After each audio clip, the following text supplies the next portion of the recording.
Sensing ब्लॉकचा उपयोग करून ॲनिमेशनमध्ये बदल करणे. स्क्रॅच वापरून तयार केलेल्या ॲनिमेशनमध्ये बदल करण्यासाठी सेन्सिंग ब्लॉक या पर्यायाचा वापर करता येतो. एखाद्या गेममध्ये एका रंगाचा बॉल दुसऱ्या रंगाच्या बॉलवर आदळला की काही बदल घडून येतात हे तुम्ही पाहिलंच असेल. हे काम सेन्सिंग ब्लॉक करतो. असे बदल वेगवेगळ्या प्रकारे घडवून आणता येतात. एका स्प्राइटचा दुसऱ्या स्प्राइटला स्पर्श झाल्यावर, एखाद्या रंगाचा स्प्राइटला स्पर्श झाल्यावर किंवा स्प्राइटमधील एखाद्या रंगाचा दुसऱ्या कोणत्याही रंगाला स्पर्श झाल्यावर असा बदल घडवून आणता येतो. किंवा कीबोर्डवरील एखादी ठरलेली की प्रेस केल्यावरही असा बदल आपण करू शकतो. ॲनिमेशनमध्ये असे सर्व बदल करण्याकरिता सेन्सिंग ब्लॉकमध्ये तसे ब्लॉक्स आहेत. त्यामधील काही महत्त्वाच्या ब्लॉक्सची माहिती आज आपण करून घेणार आहोत. सेन्सिंग ब्लॉकमध्ये पहिला ब्लॉक आहे टचिंग. या ब्लॉकमध्ये ॲनिमेशनमध्ये बदल करण्यासाठी 3 पर्याय आहेत. म्हणजेच हा ब्लॉक आपण स्क्रिप्टिंगमध्ये 3 प्रकारे उपयोगात आणू शकतो. यामधील पहिला पर्याय आहे टचिंग माउस पॉइंटर. या ब्लॉकचा स्क्रिप्टिंगमध्ये उपयोग केला तर स्प्राइट माउस पॉइंटरला जेव्हा स्पर्श करेल तेव्हा पुढील स्क्रिप्टिंग जसे असेल तसे ॲनिमेशन पुढे जाईल. दुसरा पर्याय आहे टचिंग एज. या ब्लॉकचा स्क्रिप्टिंगमध्ये उपयोग केला तर स्प्राइट हा स्टेजच्या कडांना जेव्हा स्पर्श करेल तेव्हा पुढील स्क्रिप्टिंग जसे असेल तसे ॲनिमेशन पुढे जाईल. तिसरा पर्याय आहे टचिंग स्प्राइट. ॲनिमेशनमध्ये 2 किंवा अधिक स्प्राइट असतील आणि या ब्लॉकचा स्क्रिप्टिंगमध्ये उपयोग केला तर हा स्प्राइट दुसऱ्या स्प्राइटला जेव्हा स्पर्श करेल तेव्हा पुढील स्क्रिप्टिंग जसे असेल तसे ॲनिमेशन पुढे जाईल. सेन्सिंग ब्लॉकमध्ये दुसरा ब्लॉक आहे टचिंग कलर. या ब्लॉकमध्ये आपल्याला हवा तो रंग कलर पॅलेटवर क्लिक करून निवडता येतो. या ब्लॉकचा स्क्रिप्टिंगमध्ये उपयोग केला तर स्प्राइट निवडलेल्या रंगाला जेव्हा स्पर्श करेल तेव्हा पुढील स्क्रिप्टिंग जशी असेल तसे ॲनिमेशन पुढे जाईल. सेन्सिंग ब्लॉकमध्ये तिसरा ब्लॉक आहे कलर इज टचिंग. या ब्लॉकमध्ये रंग निवडण्याचे 2 पर्याय आहेत. यामुळे आपण जे 2 रंग निवडू ते जेव्हा एकमेकांना स्पर्श करतील तेव्हा पुढील स्क्रिप्टिंग जशी असेल तसे ॲनिमेशन पुढे जाईल. सेन्सिंग ब्लॉकमध्ये नंतरचा ब्लॉक आहे की स्पेस प्रेस्ड. या ब्लॉकमध्ये आपल्याला हवी ती की सिलेक्ट करू शकतो आणि ती की प्रेस केल्यानंतर पुढील स्क्रिप्टिंग जशी असेल तसे ॲनिमेशन पुढे जाईल. आतापर्यंत आपण स्प्राइटना संवाद दिले, आवाज दिला, त्यांची वेगवेगळ्या पद्धतीने स्क्रिप्टिंग केली. पण आपण स्प्राइटसोबत चर्चा नाही केली किंवा त्यांनी आपल्याला प्रश्न नाही विचारले, आपण त्यांना उत्तरेही नाही दिली.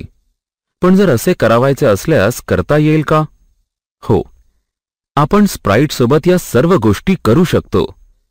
त्यासाठी सेन्सिंगमध्ये तसा एक ब्लॉक आहे. त्याचे नाव आहे ask what's your name and weight.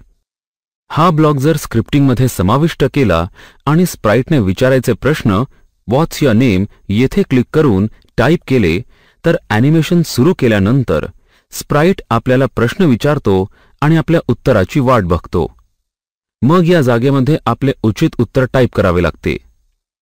आपले उत्तर हे ॲनिमेशनमध्ये स्टोअर करावे लागते. त्यासाठी स्क्रिप्टिंगमध्ये आन्सर हा ब्लॉक वापरावा लागतो.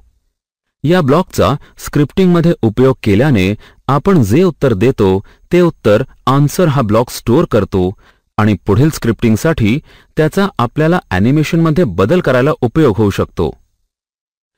आता आपण सेन्सिंग ब्लॉकमधील काही ब्लॉक्सचे उपयोग करून एक प्रकल्प तयार करू. या प्रकल्पाचे नाव आहे बाउन्सिंग बॉल. सर्वप्रथम चूज न्यू स्प्राइट फ्रॉम फाईलमधून थिंग्स या फोल्डरमधील चेंडूचे 2 स्प्राइट इन्सर्ट करा. स्प्राइट लिस्टमधून स्प्राइट 1 सिलेक्ट करा. Control ब्लॉकमधील when green flag clicked block घ्या. मोशन ब्लॉकमधील मूव्ह 10 स्टेप्स हा ब्लॉक घ्या. कंट्रोल ब्लॉकमधील इफ हा ब्लॉक घ्या. जर आपल्याला स्क्रिप्टिंगमध्ये अट टाकून पुढील ॲनिमेशनमध्ये बदल करायचा असेल तर इफ ब्लॉकचा उपयोग होतो. इफ ब्लॉकमधील या शेपमध्ये सेन्सिंग ब्लॉकमधील टचिंग हा ब्लॉक इन्सर्ट करा. या ॲरोवर क्लिक करा आणि यादीमधील स्प्राइट 2 सिलेक्ट करा.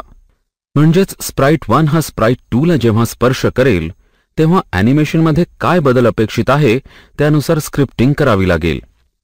जेव्हा स्प्राइट 1 हा स्प्राइट 2 ला स्पर्श करेल तेव्हा तो त्याच्या विरुद्ध दिशेला जाण्यासाठी मोशन ब्लॉकमधील टर्न ह्या ब्लॉकला इफ या ब्लॉकमध्ये घ्या आणि इथे 180 डिग्री ही संख्या टाका, कारण 180 डिग्रीने स्प्राइट 1 रोटेट होईल आणि पुढे तो मूव्ह होईल. आणि इफ या ब्लॉक नंतर इफ ऑन एज बाउन्स हा ब्लॉक घ्या. ही सर्व स्क्रिप्टिंग वारंवार सुरू राहिली पाहिजे, तर त्यासाठी ही संपूर्ण स्क्रिप्टिंग कंट्रोल ब्लॉकमधील फॉरएव्हर या ब्लॉकमध्ये घ्या.